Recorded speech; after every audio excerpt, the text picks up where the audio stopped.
Hello, my name is Elbert Guillory and I'm the Senator for the 24th District right here in beautiful Louisiana.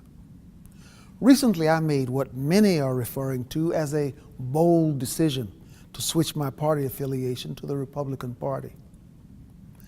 I wanted to take a moment to explain why I chose to become a Republican and also to explain why I don't think it was a bold decision at all. It is the right decision, not only for me, but for all my brothers and sisters in the black community. You see, in recent history, the Democrat Party has created the illusion that their agenda and their policies are what's best for black people. Somehow it's been forgotten that the Republican Party was founded in 1854 as an abolitionist movement with one simple creed, that slavery is a violation of the rights of man. Frederick Douglass called Republicans the party of freedom and progress. And the first Republican president was Abraham Lincoln, the author of the Emancipation Proclamation.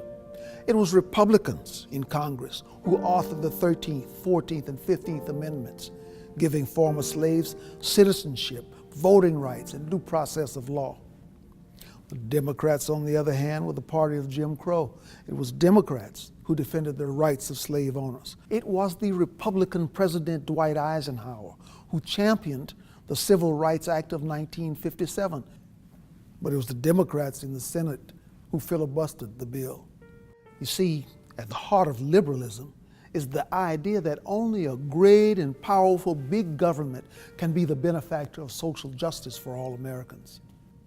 But the left is only concerned with one thing: control. And they disguise this control as charity. Programs such as welfare, food stamps, these programs aren't designed to lift black Americans out of poverty. They were always intended as a mechanism for politicians to control the black community. The idea that blacks, or anyone for that matter, need the government to get ahead in life is despicable. And even more important, this idea is a failure. Our communities are just as poor as they have always been. Our schools continue to fail children. Our prisons are filled with young black men who should be at home, being fathers. Our self-initiative and our self-reliance have been sacrificed in exchange for allegiance to our overseers, who control us by making us dependent on them. Sometimes I wonder if the word freedom is tossed around so frequently in our society that it has become a cliche. The idea of freedom is complex and it's all-encompassing. It's the idea that the economy must remain free of government persuasion. It's the idea that the press must operate without government intrusion. And it's the idea that the emails and phone records of Americans should remain free from government search and seizure. It's the idea that parents must be the decision makers in regards to their children's education, not some government bureaucrat. But most importantly, it is the idea that the individual must be free to pursue his or her own happiness, free from government dependence and free from government control.